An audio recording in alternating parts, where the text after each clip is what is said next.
Marble பாலிஷில் மொத்தம் வந்து 7 pad கிட்ட நம்ம வந்து போடுறோம். பார்த்தீங்கன்னா தெரியும். 50 61, 100ல் 2, 200 3, 400ல் 4, 800 நம்பரில் 5, 1500ல் 6, 6000த்தில் மொத்தம் 7. இதில் பார்த்தீங்கன்னா தெரியும் 50 60 பேடு எப்படி இருக்குது பாருங்கள். 100 நம்பரு, இது நம்பர் 200, இது 400, இது 800, இது 1500, இது 6000. இதுதான் வந்து நம்ம வந்து ஃபைனலாக போடக்கூடிய பேடு. மொத்தம் வந்து 7 பேடு. மார்பிள் பாலிஷிங்க்கு இந்த நம்பர் தான் யூஸ் பண்ணுறோம். இந்த பாலிஷிங் மிஷின்லேயும் பார்த்தீங்கன்னா கீழே இந்த ரவுண்டு மாதிரி தெரியுது பார்த்தீங்களா ஷேப்பில், இதுலேயும் ஒரு 7 பேடு கிட்ட வரும். இதில் பார்த்தீங்கன்னா தெரியும் உங்களுக்கு பாருங்கள்.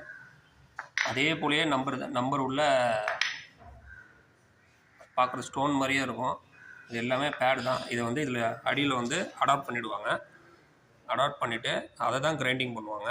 இதுக்கு மேலே வந்து ஒரு ஈபாக்சி ரெசின், ஒரு ஹார்னர் ரெசின் இருக்கும். அதை மேலே லேயிங் பண்ணிவிட்டு இது லாஸ்ட்டாக ஃபைனல் போட்டு இந்த டைமண்ட் ஷேப் பேடு வந்து போடுவாங்க. அதில் தான் இதில் வந்து ஃபினிஷிங் ஒடியாரும். நல்லா ஃபைனல் டச் வீடியோவை லாஸ்ட்டாக போஸ்ட் பண்ணுறேன். லைக் பண்ணுவோம். Hope this help you. Thank you.